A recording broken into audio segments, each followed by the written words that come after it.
So now what I'm going to do is I'm going to bring up the giant, David Vogelsang, and he's going to tell you, do a little inspirational story that I think is just incredible. David's, one of the things, there's a lot of things special about Dave, but one of the things that's special is he's a man that walks his talk. A lot of people talk a good line, but David walks a good line. David,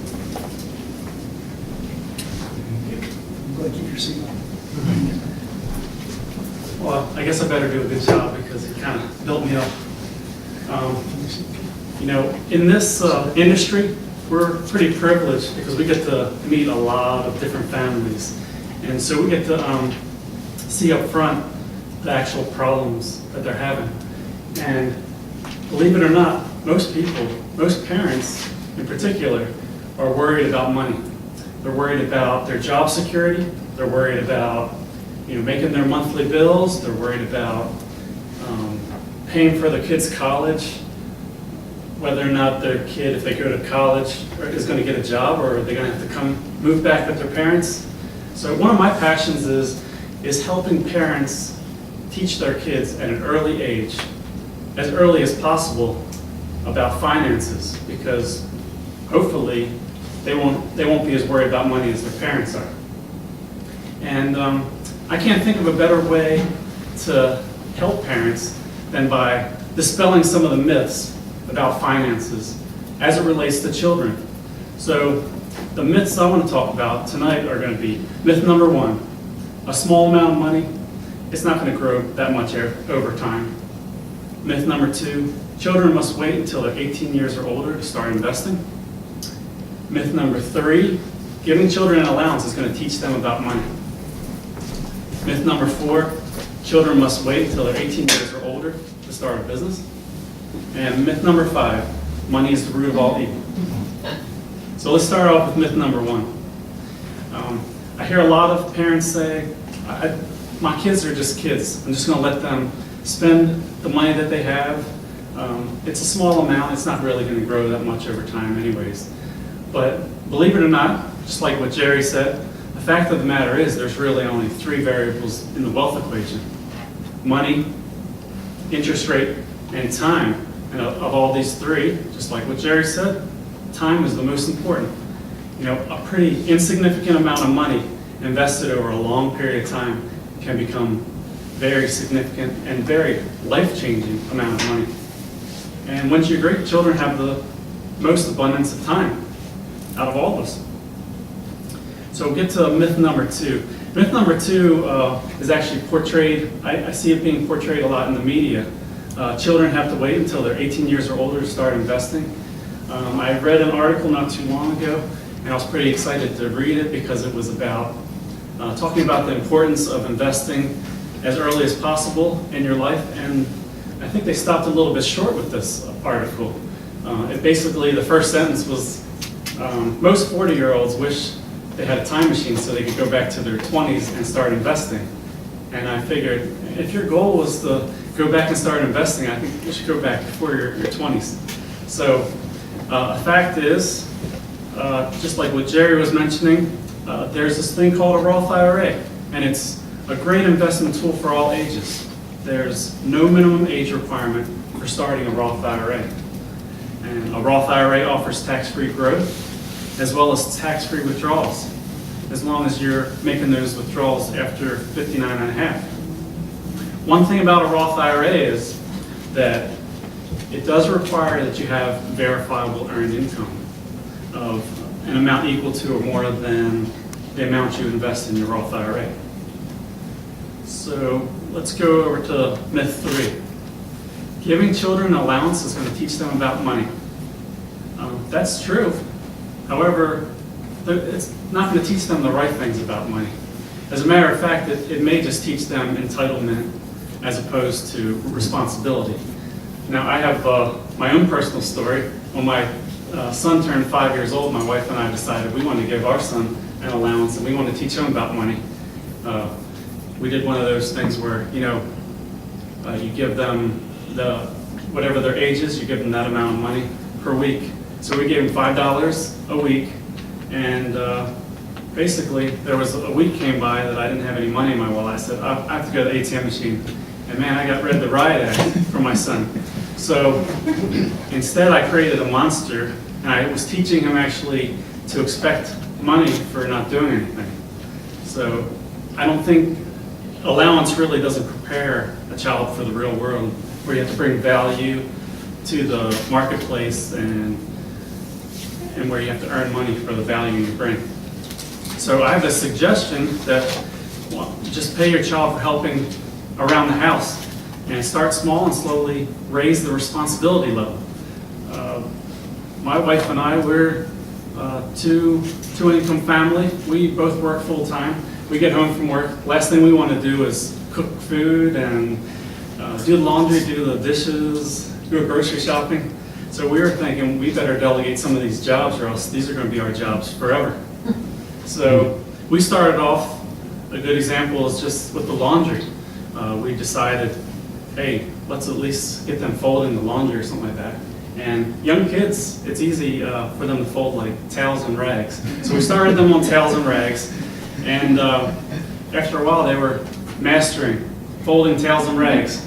And it got to a point where I felt like I was overpaying them for such a simple job. Because they would fold them like in 2 seconds, and then I'd be paying them. Like, So I raised the responsibility level.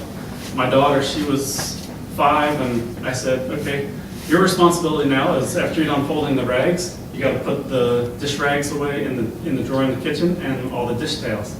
And my son, he's a little bit older, he got the job to pick up all the piles of towels and rags that were sitting around, put it back in the basket, take it upstairs, put it away in the bathroom or wherever it goes, and then put the basket back and put any dirty towels back in that basket. So gradually increasing the responsibility, they'll start getting good habits. Myth number 4, and this is my favorite one. Children have to wait until they're 18 years or older to start a business. A lot of parents are amazed when they find out this actually is false. Just like a Roth IRA, there's no minimum age to start a business. Starting a business can build self-esteem, teach good work ethic, and teach them how to be responsible. This new responsibility and sense of ownership can combat this sense of entitlement. And the process of starting a business together can result in better relationships with the bonding between an adult and a child. So like I said, there's no minimum age to start a business. With a child with a business can become more creative and entrepreneurial minded, thus being less likely to be adversely affected by a bad economy, much like today. And starting a business is a great way to document and verify earned income. So I suggest you go out and help a child start a business. It doesn't have to be your child, it could be your niece, nephew, grandchildren. And this way you can take advantage of the powerful compounding effect of time, while also taking advantage of the benefits of investing with a Roth IRA. So now I want to get into what I did with my kids. This is a real life story. When my son was age 7 back in 2010, I helped my son start a business. And he ended up making $335 at the end of the first year of his business. And what I suggested to him was, since it's a small amount of money, just invest that $335 one time into a Roth IRA. Just let it sit there until you're 65. That'll be for 57 years. So at 57 years, just working at 12%. See how a little insignificant amount of money could grow to something very significant.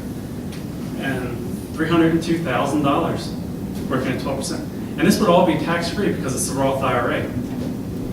Now, I also have a daughter, and so I use my son as a guinea pig. And after I helped him start his business, the next year I helped my daughter start her business. And she ended, I'll give you a little bit of facts about her.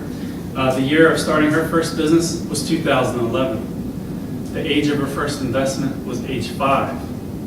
The amount of her first investment was $372. So she actually did better than her older brother first year of her business.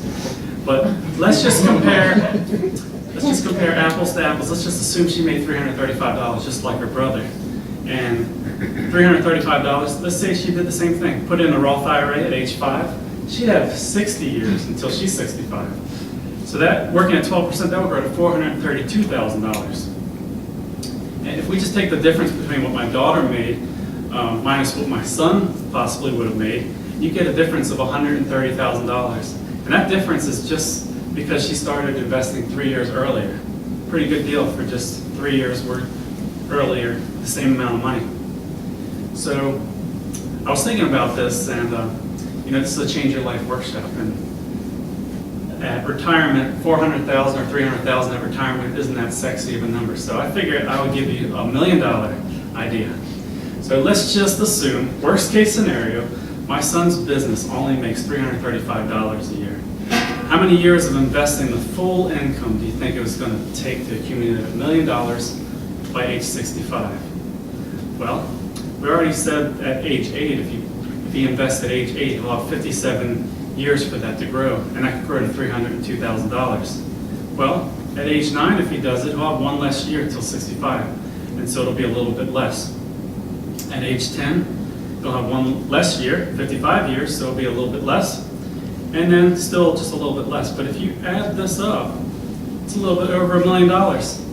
So just by investing $335 a year, not per month, for only 4 years between the ages of 8 and 11, and adding no new money, he could accumulate $1 million by age 65. And all he put into it was $1,340. I figured this was a pretty cool idea, so I tried this with my daughter too.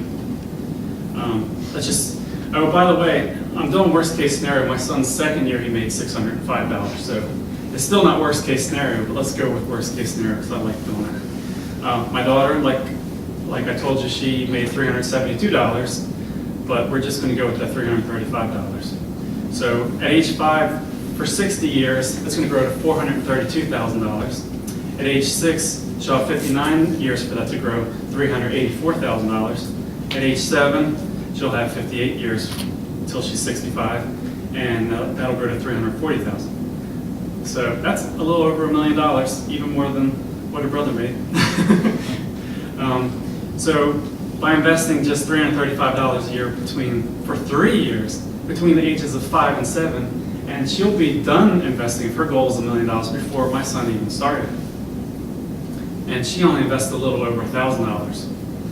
So there's a saying that Jerry likes to say, every $1 million counts at 65. So I wanted to get into myth number 5. The reason I brought up myth number 5, money is the root of all evil. Maybe a lot of people think this, but the reason I wanted to do myth number 5 is because the first few myths were kind of talking about how to build wealth for kids. But this is more than just building wealth, because this is our kids we're talking about. What's more important is the kids, what they're growing into when they get older. So the myth, money is the root of all evil. Well, I think this is false. I think that the more money you have just makes you more of what you already are. Like if you're a jerk and you get a ton of money, I think you're going to be more of a jerk.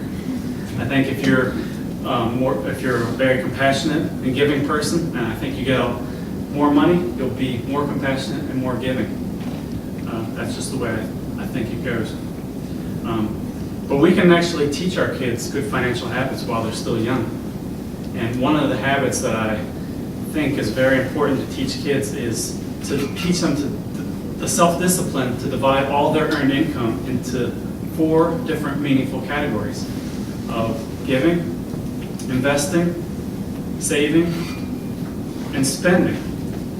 Now, it's important to teach giving for the fact that they can feel like they're contributing to a worthy cause, and it can increase their self-esteem and feeling of community. And it can also teach compassion, and actually has scientifically proven health benefits of giving. Here's a saying that I liked from Jim Rohn. It's best to start the discipline of generosity when the amounts are small.